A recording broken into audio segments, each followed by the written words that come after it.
ኤላው አንድ ጥያቄ ልጠይቅሽ። ጠይቂ። ምንድነው? ቤት መኪናም ሳይኖረው ሴት ልጅ የጠበሰ ብቸኛ ወንድ ማን ነው? አዳም ነው።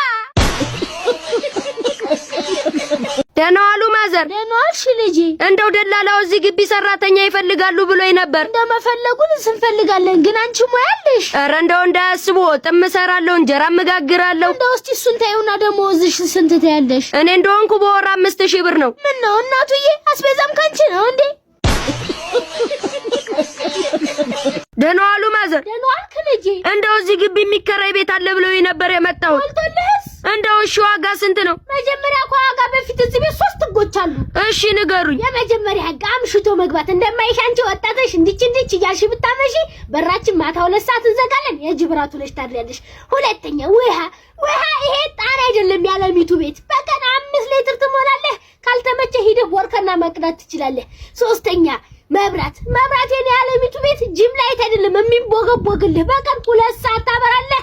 ካልተመቸህ መከራየታችንም ወንድሜዋ።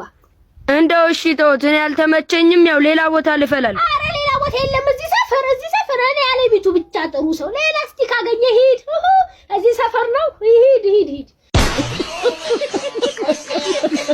አይላዋ ዲፋዋ። እንደ ኢትዮጵያ ውስጥ ያለ ዘመድ መቀጠር የምትችለው ስራ ምንድነው? ውትድርና ብቻ ነው። ኤላዋ የት ሄደህ ነው ዛሬ ጠፍተሃልሳ? ኧረ በእናትህ ዛሬ ከቸከሷ ጋር ነው ያልኩት። ኧረ በለው ታዲያ ውሎ እንዴት ነበር? ኧረ የሚገርም መኪና እንዳለኝ ስነግራት ዘላ ጥምጥም አላለችብኝም። እና ምን አልካት? ደግሞ የሰፋሁትን ልብስ ብታይ እንዴት ትሆኝ ነበር አልኳት።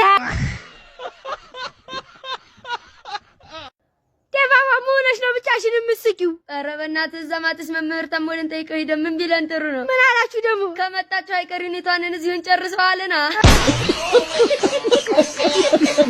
ኤላዋ የኛ ወንዶች ፍቅር እኮ እስከ መቃብር ነው። አዋ ግን የሴቶችሳ? የሴቶችማ እስከ 100 ብር ነው። ኤላዋ መስጊድ ሄደህ ነው የጠፋኸው? አዎ ዛሬ እኮ ሄጃለሁ። ግን ሄደህ ምን ብለህ ነው የጸለይከው? ፈጣሪ ሆይ አሁን የምኖረው ኑሮ የሙከራ ስርጭት ነው በለኝ አልኩት። አቼላ ነይ እስኪ። ደባዋ አንድ ጥያቄ ልጠይቅሽ። ጠይቂ። ምንድነው? ወንድ ልጅ ግን ለሴት ልጅ የማይዋሻት ነገር ምንድነው? ስልክ ቁጥሩን ብቻ ነው።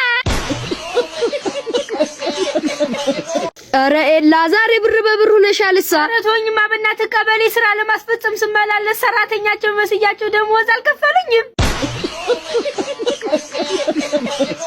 ኤላዋ መሆነሽ ነው? ኧረ በእናትህ የመጨረሻ ድሃ እንደሆንኩኝ ዛሬ ነው ያወቅኩት። እንዴት? እኛ ቤት የነበረችው አይጥ ጎረቤት ሂዳ ወፍራ ስትመጣ ነው።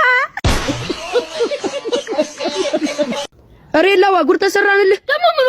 ኧረ የምበላውን ቦምቦል ነው አለሚቱ በእግሯ ነው የምታቦከው አሉ። አቷሽ በእናትህ። ኧረ የምሬን ነው። ለዛ ነው ልክ ሩጥ የሚለኝ።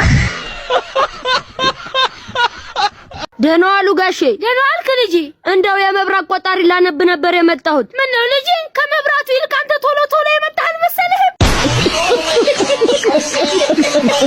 ሸምሱ የገላ ሳሙና አለ? አለ ልጄ 60 ብር። ምንድን ነው 60 ብር? ማን ነው ሸምሱ? ኃጢአቴንም ነው እንደሚያጥብልኝ? ኤላዋ አንድ ጥያቄ ልጠይቅሽ። ጠይቂ። ምንድነው? በዚህ ዘመን ሰው ከጎኔ የሚቆመው መቼ ነው? ለፎቶ ብቻ ነው።